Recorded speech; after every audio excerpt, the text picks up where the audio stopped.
Petrol diesel ఇబ్బంది అయిపోతుంది, దానికి చంద్రబాబు నాయుడు గారే కారణమని మధ్య లేని మాటలు మాట్లాడుతున్న వైసీపీ నాయకులకి, ముఖ్యంగా ఈరోజు పలాసలో చాలా హైడ్రామా చేస్తున్న మాజీ పశువుల మంత్రి గారికి సమాధానం చెప్తామని పెట్రోల్ బంక్ వచ్చామండి. ఎక్కడ క్యూలు ఈరోజు పెట్రోల్ బంకుల దగ్గర కనిపించట్లేదు.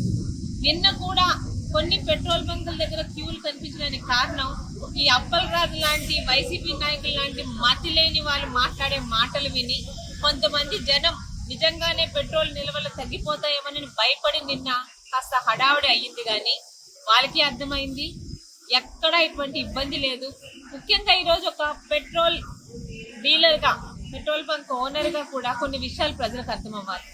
ఏదైనా ఒక పెట్రోల్ బంకులో పెట్రోల్ లేదంటే అర్థం ఒకటి, వాళ్ళకి రావాల్సిన లోడు రాలేదని, వీళ్ళు డబ్బులు సకాలంలో కట్టకపోతే లోడు రాదు. రెండు, వీళ్ళ బంక్కి లోడు తీసుకొచ్చిన వెహికల్స్ ఎక్కడైనా పెట్రోల్ బంక్ ఎక్కడైనా ట్రాఫిక్ జామ్ లో ఇరుక్కున్నా లోడు రాదు. చాలా కారణాలు ఉంటాయండి పెట్రోల్ బంక్ లో స్టాక్ లేదనడానికి. అన్నిటికీ మించిన కారణం ఈరోజు భారతదేశంలోనే కదా, ప్రపంచంలో ప్రతి ఒక్కరికి తెలుసు, యుద్ధ వాతావరణం. కొన్ని దేశాల మధ్య యుద్ధాల వల్ల మన భారతదేశానికి వస్తున్న పెట్రోల్ నిల్వలు కొంచెం తగ్గుతాయేమోనని భయం తప్పితే దీనికి చంద్రబాబు నాయుడు గారి కారణం కాదని ప్రతి ఒక్కరికి తెలుసు.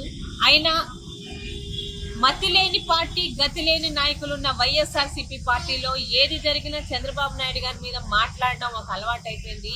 అప్పల్ రాజు గారికి ఒకటే ప్రశ్న, ఈ రోజు పెట్రోల్ బంక్ కి మీరు మీ వెనకాల వంది మాగదులు వెళ్ళి హడావుడి చేశారు కదా, మీ బండిలో పెట్రోల్ కొట్టించుకొని అక్కడికి వెళ్ళారా లేకపోతే నడుచుకొని వెళ్ళారా? మీ విజ్ఞతకే వదిలేసేస్తున్నాను. ఇట్లు మీ సోదరి పలాస శాసనసభ్యురాలు గౌతు శిరీష.